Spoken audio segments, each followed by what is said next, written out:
Jadiel. Como a gente bem tem visto aí nos números que têm saído, nas pesquisas que têm saído, ela aparentemente conseguiu estancar a repercussão negativa em relação ao governo e hoje, né, você já tem majoritariamente mais gente aprovando a gestão do que desaprovando. Isso é um aspecto positivo para Raquel. Eu gosto sempre de fazer comparações, né, analogia. Então, se a gente pegar hoje os dados em relação à aprovação do governo federal, presidente Lula.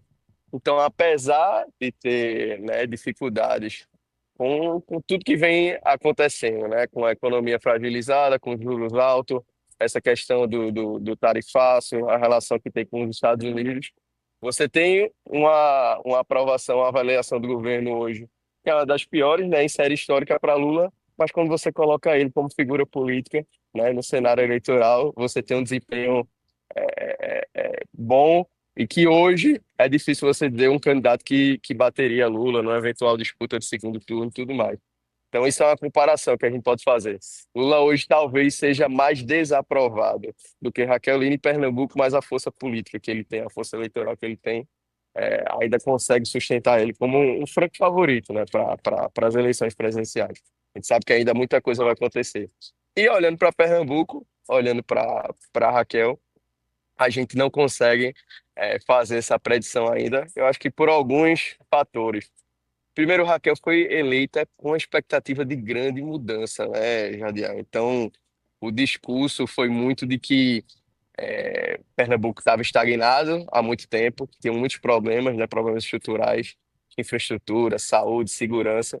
E aí, quando você cria a expectativa, geralmente a cobrança é proporcional à expectativa, né? Então, eu vejo esse eleitor que vê que ela vem avançando em algumas frentes, né, durante esses 3 anos de mandato, mas que parece ainda não ser o suficiente para capitalizar ela como uma figura franca favorita para a disputa, porque justamente você tem um comparativo, né? Então, do outro lado, você tem um eventual, um possível candidato, que é o prefeito do Recife, que vem também de um período, né, de uma reeleição aqui na capital. Então, que dá, né, essa baliza para ele política. Mas a percepção que a gente vem tendo em relação aos números é que, bom, não existe eleição fácil, né? Então, quem se iludiu com números de, sei lá, início do ano ou ano passado, alguns meses atrás, de que vão ter uma diferença, né, estrombólica para Raquel, eu acho que não é por aí. Você não tem um pleito fácil. Tá? É só a gente lembrar do ex-governador de Pernambuco, Paulo Câmara, que foi reeleito, né, em primeiro turno. Então, você disputar com quem está na máquina, né, com quem está com poder na mão é sempre difícil. Mas o sentimento que a gente tem é de que ela está começando a transferir essa avaliação positiva para voto, sabe?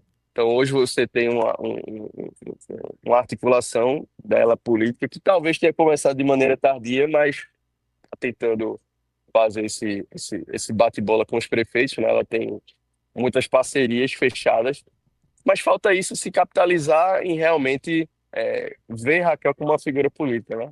É engraçado que ela, nos discursos, nas aparições que tem feito em entrega de obra, em assinatura de ordem de serviço, ela sempre fala que ela não está muito preocupada com 2026 e 26 e que a ideia dela agora é fazer as entregas. Mas, na verdade, muitas dessas entregas e muitas dessas aparições é justamente por esse período pré-campanha, né? Por esse período pré-eleitoral.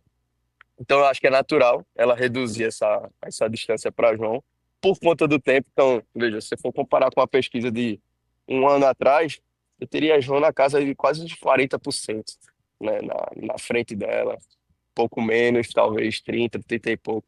Então, os números que a gente vê, eles variam, né? Você vai ter uma Quest, que é um cenário mais largo. A gente tem outras pesquisas internas, tem Paraná Pesquisa e tudo mais. Mas hoje eu diria que está na casa dos 20%, que para ela, assim, é um cenário animador, porque, de alguma forma, o eleitor de Raquel ele é diferente do eleitor de João, porque Raquel nunca teve esse apelo popular no Estado, né? Raquel foi eleita numa eleição totalmente atípica, muito polarizada, né? Muito pulverizada, na verdade, né? Então, muitos candidatos, uma gestão desgastada, que vinha de sucessão do PSB, e ela é eleita por uma série de fatores que foram assim externos ao próprio jogo eleitoral, né? Então, muito se fala se teve impacto, se não teve impacto o falecimento do marido, mas a gente acredita que sim, a gente acredita que tudo que acontece, né, de extrínseco à política, na verdade, nunca está extrínseco, né, faz parte do processo. Mas esse voto eu vejo como muito diferente. O voto dele é muito da pessoa João Campos, sabe? Da personalidade João Campos, de todo, né, de tudo que foi construído em relação a ele e também do que ele tem feito no Recife. Mas o voto de Raquel eu sinto que é um voto mais consolidado. Ele é menor, mas é um voto mais consolidado, justamente porque ela não tem ainda esse apelo, né, de figura, de liderança política no Estado. E ela está tentando construir isso. Então, eu acho que a disputa tá aberta. É cedo, talvez, para a gente dizer que é tarde demais, né, essa reação dela, mas eu acho que 2026 promete aqui em Pernambuco. É, eu sempre disse que no embate, quando a coisa se afunilar dentro do processo político, eu entendo que, claro, a governadora vai ficar com 24%. Isso é ilusão. Isso. Né? Eu acho que a população está muito preocupada, está muito mais preocupada com o serviço público que não aconteceu ainda, com o ônibus que ele vai pegar todo dia, né? Quando vai receber algum emprestar seu corpo da saúde, ou levar seu filho para a escola, a questão da segurança, dos preços no comércio, né? De lutar pela vida, quebrar pedra, como eu sempre digo, né, Igor? Fazer sua feira, sustentar Isso. sua família. Então, eu acho que quem mais se envolve no processo político somos nós, que a gente fica acompanhando. Agora, o sinal amarelo, no meu entendimento, ele foi aceso. E eu digo a você que eu entendo claramente que há uma reação política e de gestão muito mais agora avassaladora da Com governadora, certeza. que eu não sei se ela estava se organizando para fazer isso. Agora, condições de estrutura de governo para fazer isso ela tem. Eu digo que a próxima, para o ano, o processo de disputa vai estar aberto, não vai continuar dessa forma. Então eu concordo com você, realmente a gente vê isso. Né? Agora, se é tarde ou cedo, o tempo dirá, né? Porque uns dizem, mas já tá, o cavalo está ficando selado, porque para o ano já tem já o período da restrição eleitoral. A partir de abril, se não fizer, não faz mais. Exato. Né? Exato. Há uma também, uma crítica muito grande. Eu estava em Brasília essa semana e vários prefeitos da base dela falando para mim, poxa vida, a maior base, né, de gestão dela, que foi falada, né, e difundida do litoral ao sertão, do sertão ao litoral, eram as creches. Até hoje não temos uma para mostrar. E ela estava com dinheiro em conta. Hoje e agora ela tomou uma decisão de conveniar diretamente com os municípios. Já observei que já hoje, essa semana, já houve vários convênios. Ora, não era para ter feito isso antes? Né? Então acho que o processo de centralização também a prejudicou. Mas antes tarde do que nunca. A gente vê agora uma governadora ela tem que avançar. E ela tem que dizer para que veio, né? E não há sombra de dúvida, né, que dentro do processo de afunilamento, isso vai ser muito bem claro para o ano que começa as eleições de fato. Mas a gente já tem já Justo. um ano pré-eleitoral, devido à própria legislação, e para o ano a gente vai ver realmente se ela ultrapassa essa barreira. Eu entendo que vai ultrapassar, né, e que vai haver uma eleição competitiva. Também, se não houver eleição competitiva, é uma tragédia estar dentro de Pernambuco. Nunca houve na história de Pernambuco uma coisa dessa. Né? Que João vai ficar aí em céu de brigadeiro aí com 50, 60 pontos e Raquel vai ficar aí em 20. Eu não acredito nisso. Não é? Mas quem Exato, viver exato. verá. Tássia, tem alguma Eu pergunta aí pro acho. nosso Igor, Tássia? Já a gente só tem uma pergunta para o Igor. Bom dia, Igor, tudo bem com você? Bom dia, Tássia. Já, Igor, a gente só tem uma pergunta que diz o seguinte: Igor, vendo Recife e vendo Pernambuco, Dá no mesmo parcial aí que Raquel e também João Campos não estão fazendo o que eles prometeram. Teve muitas promessas que não estão cumprindo. E isso, colocando na balança, um está pesando a mesma coisa que o outro. Eu acho ainda que tem muito pano para manga. Porém, ainda muitos retratam o João Campos como pedreiro. E ainda ele é o prefeito queridinho das mídias. Isso conta muito para ir a favor, né, do caso de João Campos. Perfeita pergunta, Tássia, perfeita. Acho que é justamente isso que a gente vem falando sobre ele ser uma figura política mais consolidada, né? E aí você vai dizer, mas poxa, né? Você tem um prefeito jovem, um prefeito que sabe se comunicar, mas não é só isso, né? Ele tem uma história por trás, então eu acho que acaba que balizando muito do que ele tem falado, do que ele tem feito, esse imaginário coletivo, tanto dentro da política como fora da política, né? Para o cidadão comum.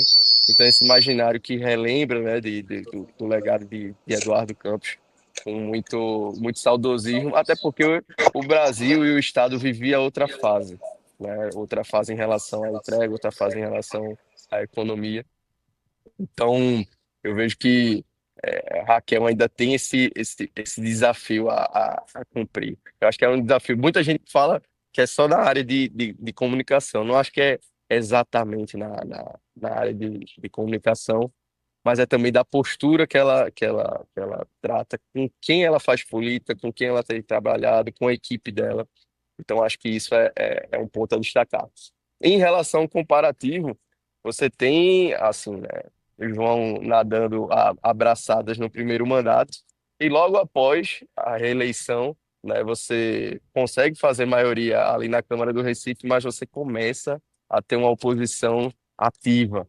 Eduardo Moura, do Novo, do Felipe Alecrim também, no próprio Gilcinho, do Thiago Medina. Então você tem essas figuras que têm feito hoje, né, oposição a ele e tem mostrado um Recife que a gente vê, né, mas que talvez a gente tivesse ocultado por algum momento, por conta também de tudo que vem sendo feito por João e pela equipe em relação à comunicação, em relação à mídia.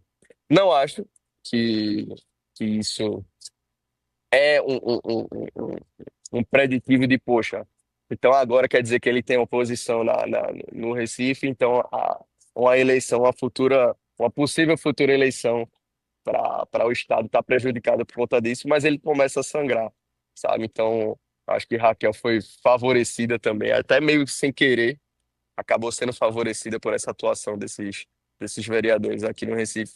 E como vai começar o comparativo, né? Então, do que tem sido feito no estado do que tem sido feito na capital. Eu gosto de destacar, Tássia, essa situação recente, né? Então, da formação, da entrega desse novo efetivo policial, por exemplo. Estou aqui no Parque da Jaqueira hoje, vim participar de uma ação hoje da cooperativa, da Sicredi, e pelo que a gente percebe, passando os principais pontos do Recife, hoje você vê, né, os tidos laranjinhas, né, os policiais sempre em dupla, né, os recém-formados aí, com efetivo na rua. A grande pergunta que fica é, primeiro, se isso resolve o problema da segurança pública, né, que acho que de antemão não é só isso, e o efeito que isso vai ter, né? Se isso é sustentável, primeiro, ao longo do tempo, você tem aí uma medida do governo de tirar os policiais que estavam na capital, realocá-los, né, para o interior e colocar esses novos formados aqui para rodar por Recife. É um primeiro sinal. Então, acho que é importante a gente ver também como é que vai ser essa atuação, mas, assim, nada nos tira da cabeça de que é Raquel começando a olhar para a região metropolitana, começando a olhar para o Recife, dizendo, ó, eu acho que o Estado precisa ter uma, uma função, uma ativação maior para a gente conseguir fazer esse comparativo. E aí, por outro lado, você vai ter ele, né? Você vai ter ele com essa figura que capitalizou muitos votos, né, para eleições. Então, você tem quase um prefeito que estava disputando uma reeleição e também estava sendo cabo eleitoral, né, em muitas cidades, né? Cidades da região metropolitana, Agreste, Sertão, todos os lugares. E muito pelo papel hoje que ele tem dentro do partido, de articulação.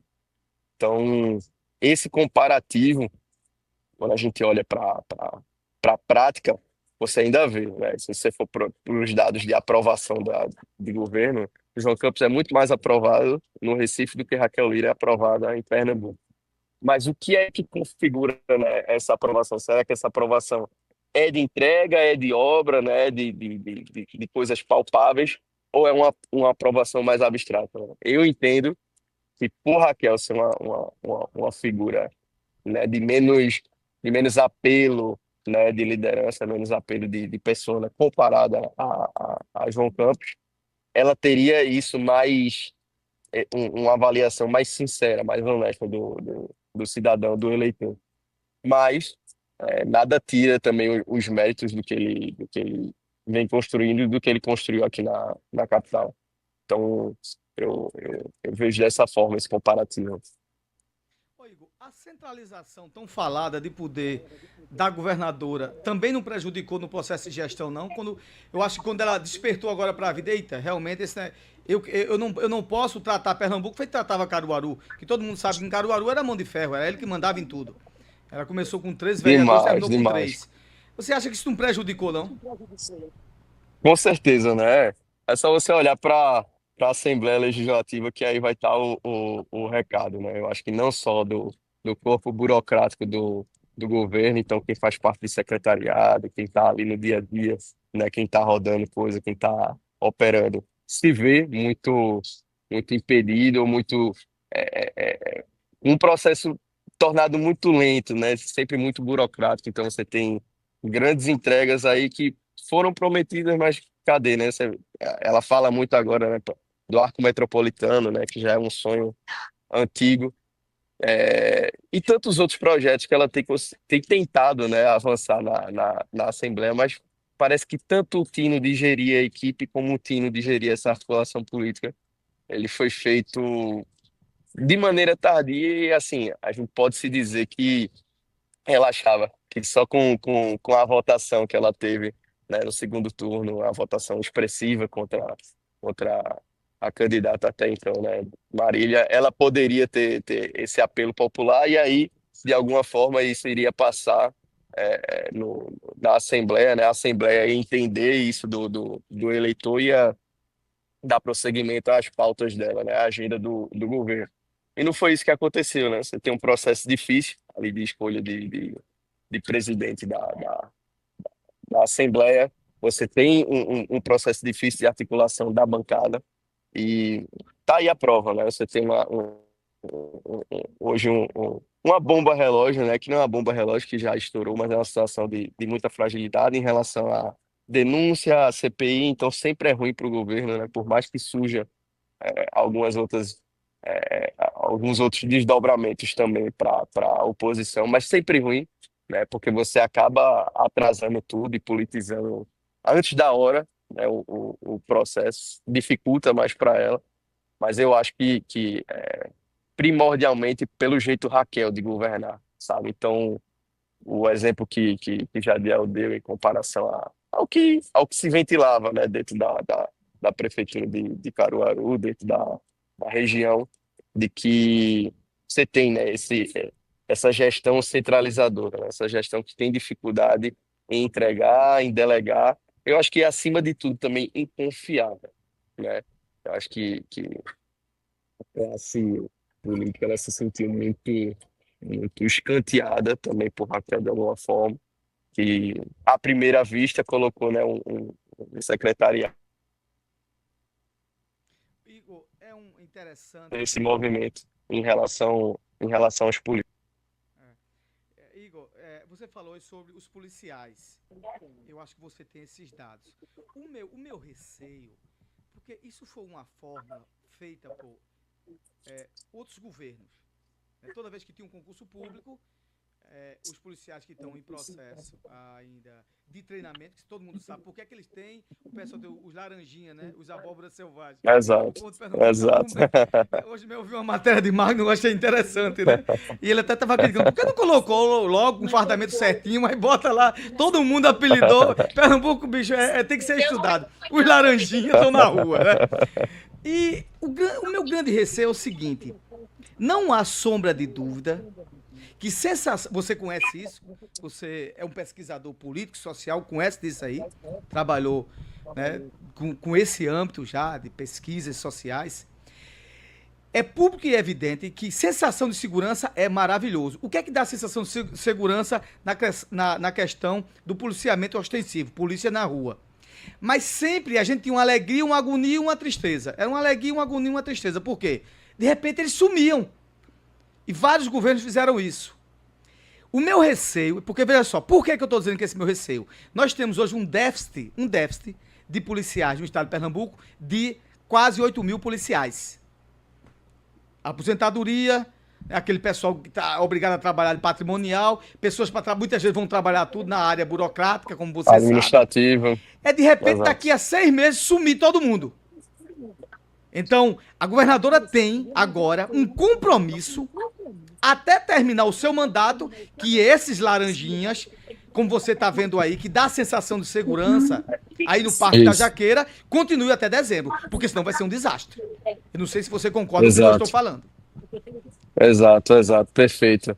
E, inclusive, você tem, né, alguns dados de pesquisas que você tem rodado internamente. E, ok, todo mundo, né, eu acho que ninguém vai ver como negativo a presença policial, né, essa segurança mais ostensiva, esse efetivo aumentado. Mas todo mundo sabe, né, que principalmente na capital também, mas principalmente no interior, que isso não tem sido uma tônica, né? Então você tem a parte de inteligência, que por muito tempo também ficou defasada, você tem a parte até jurídica mesmo, né? Então, a integração, né, com outro tipo de instâncias dentro da segurança pública. E, poxa, né? O grande quê da questão foi o que você colocou. Será que isso é sustentável?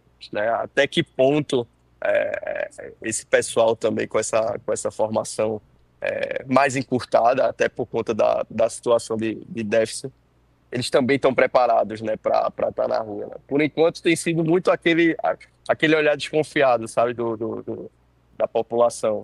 Então, poxa, não, caramba, mudou, nesse ponto aqui tem, naquele ponto tem. E assim, a gente está falando de pontos centrais, né, da capital e das grandes cidades, mas e na periferia, né? Então, e no subúrbio,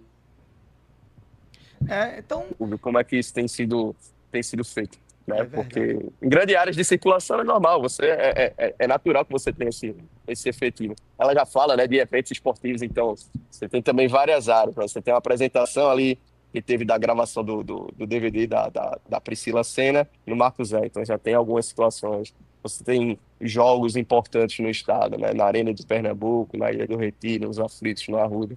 Então tem essa dificuldade de você suprir essa necessidade como é que se diz? De grandes eventos, né, e de você ter presença policial. Isso são um dos exemplos, né, de que pode ver como um efeito positivo, mas não tão positivo o quanto ela imaginava.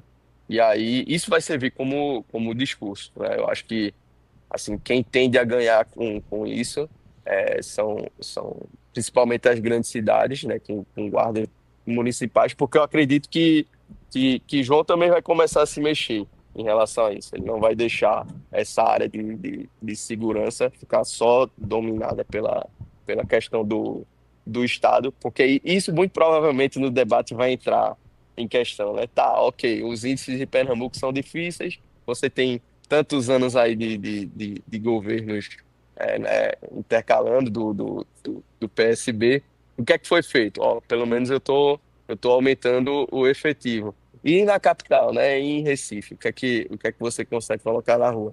Mas, por outro lado, você pode também ir para o argumento de, ok, se você for para os índices da gestão de Eduardo Campos, você tem um programa assim extremamente premiado, extremamente benéfico, que é Eficaz, o Pacto pela eficaz, Vida, né? eficaz, que é o Pacto pela Vida. Então você tem esses dados para fazer o comparativo e digo, ó, né, talvez um efetivo na rua, um concurso, uma chamada extraordinária não seja, né, um único meio ou o meio principal para ser viável esse tratamento da segurança pública. Eu acho que o embate tende a ser interessante e tudo vai depender do planejamento, né? Então, será que é uma coisa mais jogada? Será que foi feito, poxa, não, vamos colocar o pessoal na rua e vamos já dar essa percepção, né, inicial de segurança?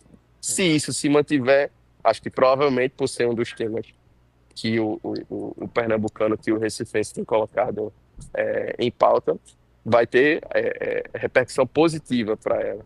Mas, se isso for uma chuva de verão que tende a ser passageira, a coisa se complica e vai ser usado contra ela, muito provavelmente, nos debates e no embate.